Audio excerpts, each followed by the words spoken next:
warahmatullahi wabarakatuh. Halo semuanya.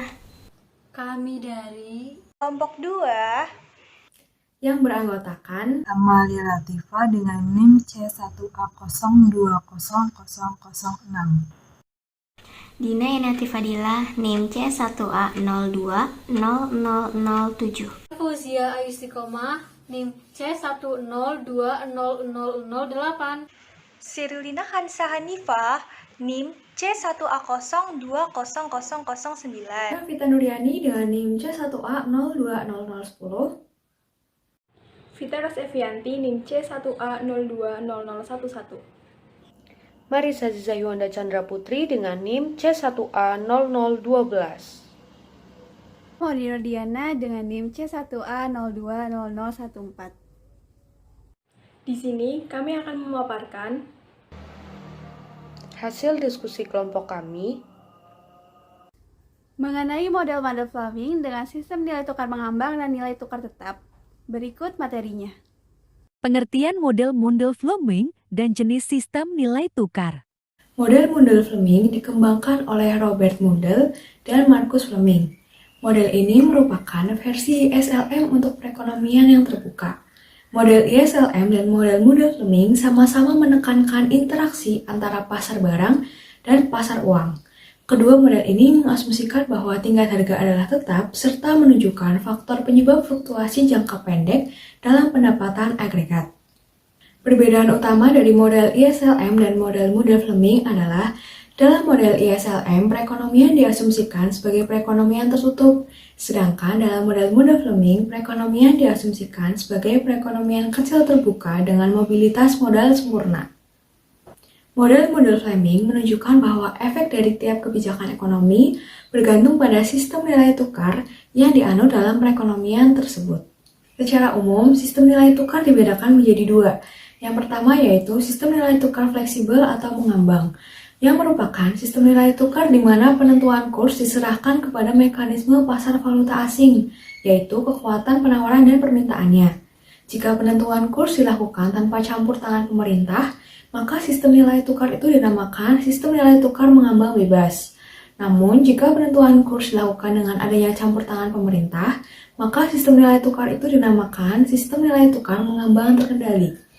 Dan yang kedua adalah sistem nilai tukar tetap, yang merupakan sistem nilai tukar di mana nilai kurs ditetapkan oleh pemerintah atau bank sentral sebagai otoritas moneter dari suatu negara. Perekonomian terbuka dengan kurs mengambang. Yang selanjutnya mengenai perekonomian terbuka dengan kurs mengambang. Ini terjadi bila perbandingan nilai mata uang suatu negara dengan mata uang negara lain dibiarkan untuk ditentukan secara bebas oleh tarik-menarik kekuatan pasar, yakni permintaan dan penawaran pasar. Sistem kurs mengambang ini terjadi menjadi dua macam, yaitu yang pertama, kurs mengambang terkendali atau Managed Floating Exchange Rate. Kurs ini bergerak dalam rentang pasar tertentu di mana pemerintah masih bisa mengambil kebijakan intervensi jika diperlukan. Dengan kata lain, penetapan kurs ini tidak sepenuhnya diserahkan pada aktivitas pasar falas. Yang kedua, kurs mengambang bebas atau Free Floating Rate. Kurs mengambang bebas merupakan suatu sistem ekonomi yang lebih cocok ditunjukkan bagi suatu negara yang sistem perekonomiannya sudah mapan.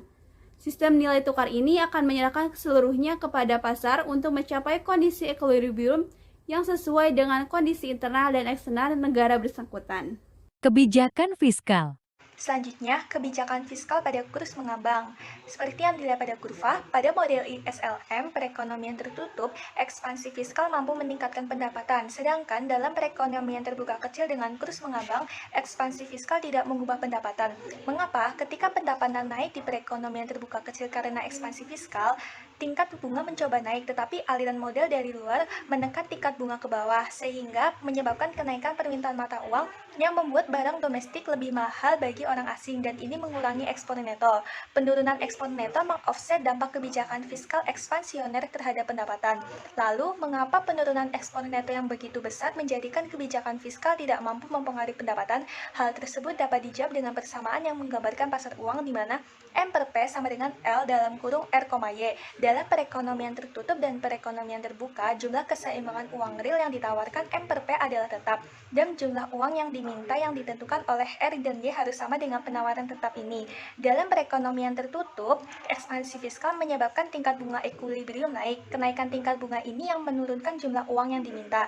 Sebaliknya, dalam perekonomian terbuka kecil, R tetap pada R bintang atau tingkat bunga di dunia, sehingga hanya ada satu tingkat pendapatan yang bisa memenuhi persamaan ini. Dan tingkat pendapatan ini tidak berubah ketika kebijakan fiskal berubah. Jadi, ketika pemerintah meningkatkan pengeluaran atau memotong pajak, apresiasi kurs dan penurunan ekspor neto harus cukup besar untuk mengofset sepenuhnya dampak ekspansif normal dari kebijakan tersebut terhadap pendapatan. Kebijakan moneter. Kebijakan moneter perekonomian terbuka di kurs mengambang. Kebijakan moneter itu dipegang oleh pemegang otoritas moneter tertinggi. Kemudian ketika kebijakan moneter menerapkan ekspansif sehingga mengasumsikan tingkat harga yang tidak berubah, maka kenaikan dalam penawaran uang ini akan meningkatkan keseimbangan uang real, di mana keseimbangan uang real tersebut akan menggeser kurva LM bintang 1 ke posisi kurva LM bintang 2 seperti dalam gambar. Dengan asumsi mobilitas modal sempurnanya itu mengakibatkan peningkatan pendapatan nasional serta depresiasi nilai tukar mata uang yang domestik. Namun dalam perekonomian negara kecil yang terbuka, tingkat suku bunga domestik itu dipengaruhi oleh tingkat suku bunga internasional. Sehingga ketika terjadi kenaikan dalam penawaran uang di negara perekonomian kecil tersebut akan menyebabkan terjadinya aliran modal keluar atau capital outflow yang dapat menghambat suatu penurunan tingkat suku bunga domestik. Dan capital outflow tersebut juga meningkatkan penawaran mata uang domestik di pasar valuta asing, sehingga terjadinya depresiasi dengan meningkatnya nilai ekspor bersih negara yang bersangkutan. Maka contohnya itu seperti kebijakan anti-inflasi yang diterapkan untuk memperbaiki kondisi neraca pembayaran dapat menyebabkan apresiasi nilai tukar mata uang yang domestik. Selanjutnya akan menurunkan tekanan-tekanan inflasioner domestik berkat terpacunya impor dan teredamnya ekspor. Kebijakan perdagangan. Pada gambar A, pergeseran kurva X akan mengakibatkan peningkatan pada Y yang memicu terjadinya kenaikan tingkat bunga.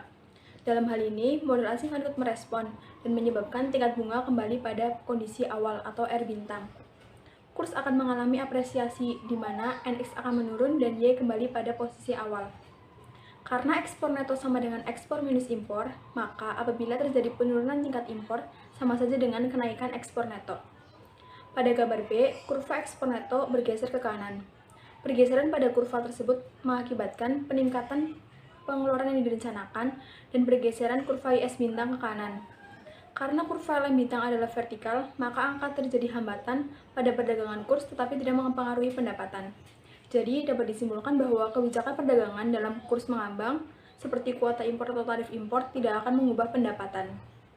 Perekonomian terbuka kecil dengan kurs tetap. Materi yang selanjutnya yaitu mengenai kurs tetap. Subbab pertama yang akan kita bahas pada materi kurs tetap yaitu tentang perekonomian terbuka kecil dengan kurs tetap.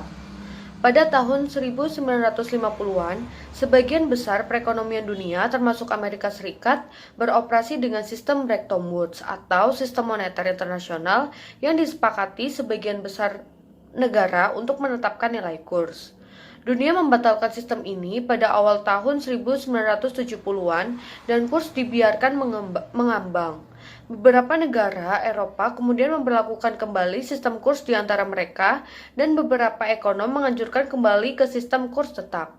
Dalam bagian ini, kita bahas bagaimana sistem kurs tetap bekerja dan kita kaji pengaruh kebijakan ekonomi terhadap perekonomian kurs tetap. Bagaimana sistem kurs tetap bekerja dan kebijakan fiskal? Bagaimana sistem kurs tetap dapat bekerja? Dengan sistem kurs tetap, maka setiap kali bank sentral menjual ataupun membeli mata uang domestik ke mata uang asing akan menggunakan harga yang telah ditetapkan sebelumnya. Asumsikan ketika Fed menetapkan kurs tetap sebesar 100 yen per dolar, artinya Fed siap memberi 1 dolar untuk ditukar dengan 100 yen. Ataupun sebaliknya, dan untuk menjalankan kebijakan ini maka Fed membutuhkan cadangan dolar yang sudah dicetak ataupun sudah dibeli sebelumnya. Esensi dari sistem kurs tetap adalah komitmen dari bank sentral untuk membiarkan jumlah uang yang beredar menyesuaikan berapapun kurs yang menjamin kurs tetap ekuilibrium sama dengan yang telah diumumkan. Selain itu, selama bank sentral siap membeli ataupun menjual mata uang asing pada kurs tetap, maka jumlah uang yang beredar akan menyesuaikan secara otomatis pada tingkat yang diperlukan. Dan selanjutnya adalah kebijakan fiskal, di mana kebijakan fiskal dapat meningkatkan pendapatan agregat. Asumsikan ketika pemerintah mendorong pengeluaran domestik dengan meningkatkan belanja atau memotong pajak. Tetapi karena bank sentral siap mempertukarkan mata uang domestik dan mata uang asing pada kurs tetap, maka maklar akan menanggapinya dengan menjual mata uang asing yang mereka miliki ke bank sentral, sehingga kenaikan jumlah uang yang beredar akan menggeser kurva LM ke arah kanan, sehingga ekspansi fiskal menurut kurs tetap dapat meningkatkan pendapatan agregat. Kebijakan moneter dengan kurs tetap. Baik, saya akan menjelaskan kebijakan moneter pada perekonomian terbuka kurs tetap. Tapi sebelumnya, bayangkan bank sentral itu meningkat jumlah uang beredar membeli obligasi dari masyarakat. Apa yang terjadi?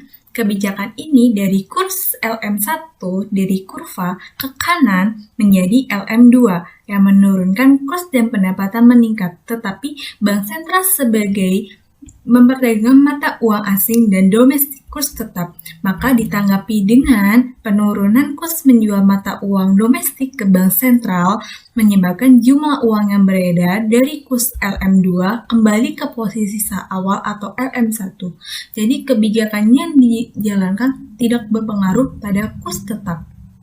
Seringkali dikatakan bahwa kebijakan moneter tidak efektif pada nilai tukar karena neraca transaksi berjalan tidak dapat berfungsi sebagai mekanisme penyesuaian karena ekspor dianggap variabel eksogen sehingga tidak dipengaruhi oleh fluktuasi nilai tukar, sedangkan impor sebagai fungsi dari pendapatan.